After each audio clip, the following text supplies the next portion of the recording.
merasa hidup penuh ketidakpastian, kayak gitu, kira-kira apa ini yang bisa dikasih saran buat teman-teman nih? Eh, ini dari pengalaman pribadi saya, mengalir seperti sungai. Sungai itu tidak berpikir kapan akan air itu sampai ke lautan. Mengalir aja, gitu ya. Ketika mengalir, kita akan sampai ke tempat tujuan. Jadi spiritualitas itu kelihatan, Mas. Ketika pikiran kita masih banyak pertanyaan, kenapa kok bisa, itu kita berarti sedang tidak mengalir, ya, karena ada blok di situ. Jadi pesan saya, ketika hidup itu tidak bisa dipastikan enak semua atau baik semua, tidak, random ini, itu pasti. Jadi kehidupan itu sebenarnya paket komplit ya Mbak ya, banyak rasa yang harus kita alami gitu ya. Ini kalau saya mau cerita sedikit dari sastra Weda, saya baca juga, Mas. Zaman itu dibagi 4. Ya, kita tuh di zaman terakhir, namanya Kali Yuga. Kali Yuga. Ini seru ya. Gimana, saya mau gimana? bahas, Mbak. Teman-teman sambil silakan dikumpulin. Kumpulin nama, tanggal lahir sama jamnya ya. Nanti barangkali bisa di-spill sedikit. Tapi kalau pengen tahu lebih dalam ya, monggo silakan langsung konsultasi dengan Mbak Mona ya. Ayo Mbak, lanjut Mbak. Oke, zaman itu ada 4, kita di zaman terakhir, Kali Yuga ya. Zaman pertama itu zaman emas, ya Yuga. Ini Dharma 100%, Mas. Zaman emas. Terus masuk ke Trita Yuga. Itu zaman perak. Dharmanya itu tinggal 50. Lalu masuk ke Diprana Yoga, itu tinggal, yang kedua itu 75% dharmanya, yang ketiga turun jadi 50%. Nah, kita itu di Kali Yuga, turun jadi 25% spiritualitas kita. Dan sudah terjadi 5.000 plus. Jadi kalau bercat, kita tereinkarnasi ya sudah, kalau dari sastra Weda sendiri sudah terbukti di Kali Yuga aja udah 5.000 tahun gitu. Bayangin, kita ini jiwa yang berasal dari mana? Di Trita Yuga kah, di Satya Yuga kah, atau di Kali Yuga? Nah, ini zaman kegelapan itu dalam arti Kali Yuga itu zaman kegelapan. Karena spiritualitas kita sudah menurun menjadi 25%. Cuman kelebihan dari Kali Yuga ini, Mas, untuk berdekat dengan Tuhan, minta ampun dengan Tuhan lebih gampang daripada di Satya Yuga. Kita harus tapa gitu ya, ini kalau dari sastranya. Kalau di Kali Yuga, dengan kita mau memohon ampun dengan Tuhan, kita mau mengakui kesalahan kita mau memperbaiki kehidupan kita, ini pencerahan dan keajaiban itu ada. Gitu. Oke. Paham. Mbak, sebelum saya ke pertanyaan teman-teman ya, saya ingin memperjelas lagi soal tadi loh. Ketika kemudian karma baik atau punya tabungan kebaikan, itu sebenarnya benar-benar bisa mengurangi derita dalam mahadasa tertentu, atau hanya sekadar membuat kita itu semacam kayak lebih kuat menjalaninya gitu. Lebih kuat menjalani, terus kalau untuk merubah, ada beberapa bercat yang mereka memang punya cat untuk merubah takdir dengan mantra. Saya sampaikan kok, mungkin ini kalau ada yang bercatnya seperti itu yang sudah saya buat ya. Barangkali ada teman-teman yang sudah dibaca. Sampaikan ke saya. Jadi tidak semua orang, Mas, bisa mengamalkan doa mantra itu ya. Jadi ada orang yang bisa merubah takdirnya dengan secara agama atau secara doa khusus untuk dirubah. Balik lagi, ini skenario soul kontrak.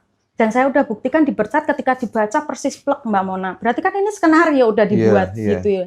Jadi kalau bisa dirubah ya perlu saya lihat secara dalam gitu loh. Bahkan bercat saya juga tahu ada beberapa yang saya tidak bisa rubah. Ya nggak apa-apa gitu ya. Memang ini memang harus dijalani. Tapi seberapa besar kemudian ruang free will dalam bercat itu, Mbak? Karena kan ketika semuanya udah terlukis gitu kan, mungkinkah kemudian ini mungkin perlu dielaborasi lagi gitu, supaya teman-teman lebih ngeh lagi gitu kan, supaya kita masih bisa melakukan perubahan dalam kesadaran dan spiritual practice gitu. Jadi free will itu urusannya ke depan, future. Yang tadi saya bilang karma itu yang sudah terjadi nggak bisa Oh diapa-apain. iya itu, setuju. Jadi setuju. yang tadi Mas bilang bisa nggak diotak-atik wes ora iso. Intinya kita hanya harus ngurangin, jangan nambah. Sudah tidak menambah yang jelek tapi menambah yang bagus. Oke. Nyelengin yang bagus. Free will, yes, ada. Tapi dua macam, Mas. Sadar dan nggak sadar free willmu. Kalau free will dari ego, apa yang terjadi? Kamu memanuver karmamu. Akhirnya bukannya menjadi lebih mulus, Iya. kamu jadi kayak benang khusus. Tapi kalau free willmu penuh kesadaran, ya, ini kemungkinan besar mungkin ya kuasa Tuhan bisa merubah takdir yang tadi saya bilang, yang tidak mungkin jadi mungkin, gitu ya. Jadi kata-kata free will ini untuk orang umum kan free will, Mbak Mona. Ketika kita ngomong kan free will, ini sudah ego, gitu ya. Hati-hati jangan memanuver, nanti malah menjadi benang kusut sendiri, gitu ya. Jadi kalau mau belajar kehidupan, ego itu memang harus mau diturunkan. Gitu. Nah ini kembali soal tadi ya, tanggal 7 dan tanggal 21 ya, bulan September itu kan. Ya. Nah kita sebagai orang awam tuh menyikapinya secara bijak bagaimana gitu. Terus mungkin juga, kan negara sedang nggak baik-baik aja juga kan. Ya, barangkali ada nggak yang dilihat dan dirasakan Mbak Mona ke depan? Betul. Gimana sih Republik ini? Jangankan nunggu September ya, di tahun ini mungkin semua orang juga akan setuju dengan saya, pikiran kita itu sangat intens ya. Beberapa bulan terakhir pasti pikiran intens, kayak pressure gitu loh. Jadi kita kayak rasanya tuh tidak punya energi untuk menyelesaikan sesuatu, tapi sebenarnya kita tahu ada sesuatu yang harus diselesaikan. Jadi ini perlu kedisiplinan ya, untuk dilawan rasa malesnya, rasa ogah-ogahannya yang udah tahu nih di pikiran itu ketika apa yang harus diperbaiki, apa yang harus dijalankan, mulai diaplikasikan satu persatu gitu ya. Jangan terlalu keras pada diri sendiri karena ini tahun yang ketika kita menuntut banyak pada diri kita, ini akan menjadi stres Mas, beban. Jadi pelan-pelan aja satu persatu untuk diperbaiki. Kita terlahir dengan membawa ego yang besar gitu ya. Jadi pesan saya apa gitu ya, yang tanggalnya 1 nih kalau gerhana matahari, tenang ya, jangan kepancing egomu, jangan kepancing benermu. Pokoknya lebih baik gunakan untuk introspeksi diri aja di September. Kalau untuk negara saya tidak mau ngomongin politik karena ini nanti akan menjadi apa ya, rumit, biarkan yang lebih memahaminya karena balik lagi prediksi Vedic ini saya pelajari untuk membantu orang bertransformasi Mas, fokusnya di situ. Iya. Bantu orang untuk kontemplasi gitu, apa yang bisa dievaluasi, apa yang bisa diperbaiki, apa yang bisa disempurnakan supaya tidak mengulang penderitaan yang sudah-sudah gitu ya. Oke. Dan jangan khawatir kayak Mas Hendra tadi bilang, kita transformasi kok gitu loh. Contoh nih, kita kalau habis melakukan kesalahan yang fatal, kita kan kapok gitu. Kalau kapok ngapain kita? Bertransformasi kan. Jadi jangan takut gitu. Kalau memang ada hal-hal yang terjadi nggak apa-apa. Ambil itu dengan lapang hati untuk bertransformasi. Saya juga gitu. Sikat aja dulu, kalau berhasil kita bahagia, kalau gagal kita lebih bijaksana gitu aja. Betul. Oke, nah kan banyak Mbak orang yang merasa dirinya itu stuck gitu ya, secara finansial tetapi kaya secara finansial tetapi kosong secara batin. Nah, dalam sudut pandang bercat, apakah ini juga sudah bagian dari paket kelahiran atau sebenarnya ada jalan pembaruan? Ada. Yaitu tadi spiritualitas. Kalau ada yang sampai kosong tuh berarti jiwa sedang memanggil untuk spiritualitasnya diimbangi. Gini loh Mas, bukannya saya berarti hidup hanya spiritualitas toh Mbak Mona. Terus gimana hidup saya, karir saya, apa segala macam? Tidak. Karena kita selama menjadi manusia kita juga tidak bisa melepaskan duniawi gitu loh, materi ini. Yang saya maksudkan di sini, selama ini kan kita fokus di duniawinya nih. Spiritualnya kan tidak diimbangi. Betul. Coba deh kalau diimbangi, otomatis kamu akan lebih bijak pada duniawimu gitu loh. Ya, jadi ketika kosong itu sudah indikator bahwa orang ini jiwanya sedang mencari ilmu spiritualitasnya biar hidupnya lebih balance. Ya.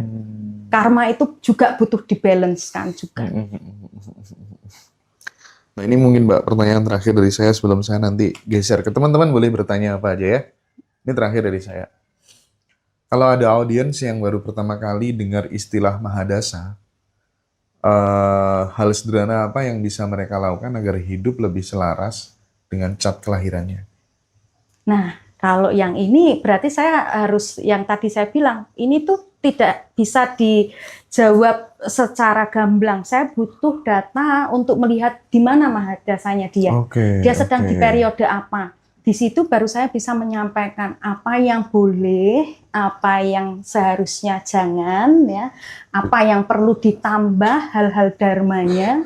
Jadi akan sesuai ketika kita melakoni, hidup itu kan kita ngelakonin, Mas Hendra. Jadi kenapa kok orang sepuh-sepuh itu kalau kita lagi sulit, jawabannya ya wes dilakoni. Ya memang ini kita jadi lakon gitu loh. Skenario udah terbuat. Lakonin tapi penuh kesadaran biar tidak menambah tadi. Oke.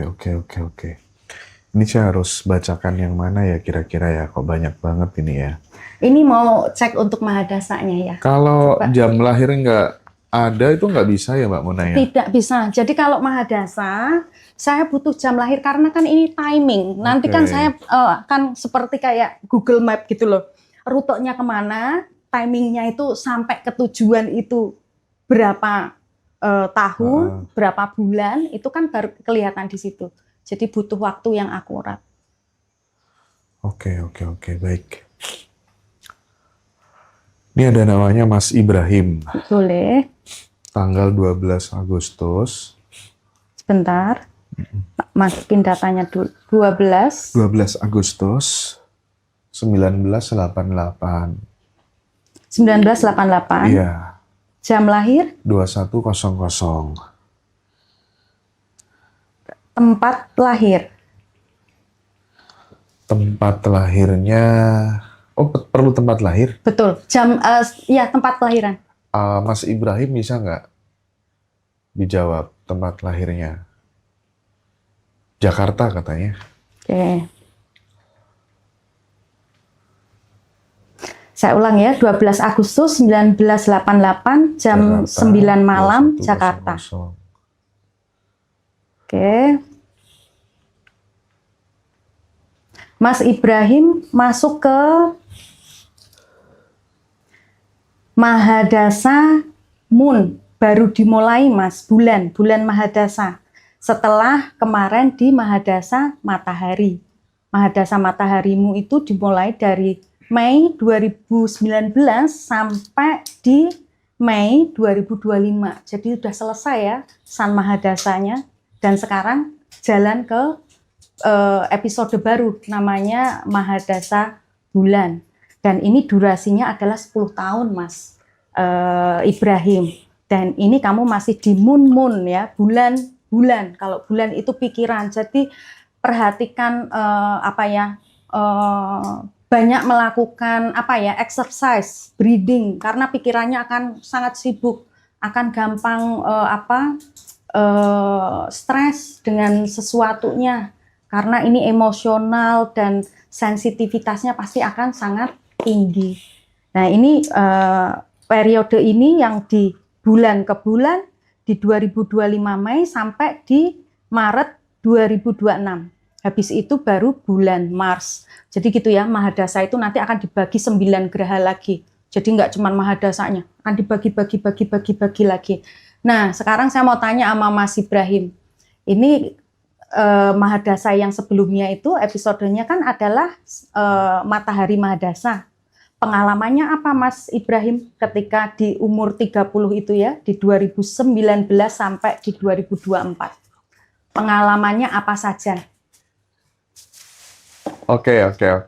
Udah Mbak itu? Saya nanyain ke Mas Ibrahim, karena sudah mengalami yang tertinggi, Mahadasa tertinggi ya, San Mahadasa itu kan tertinggi, yang bagus. Tapi saya mau lihat apa pengalamannya dari Gimana, 2019 Mas Ibrahim? sampai di Coba Mas Ibrahim barangkali bisa berinteraksi langsung dengan Mbak Mona ya. Mana Mas Ibrahim tadi? Kita tunggu Mas Ibrahim mengetik. Punya usaha maju tapi bangkrut Mbak Mona. ya kan siapa ini Mas Ibrahim? Iya. Ya, kapan bangkrutnya saya tanya. Kapan bangkrutnya Mbak? Siapa Mas Ibrahim? Mm-mm. Mas Ibrahim.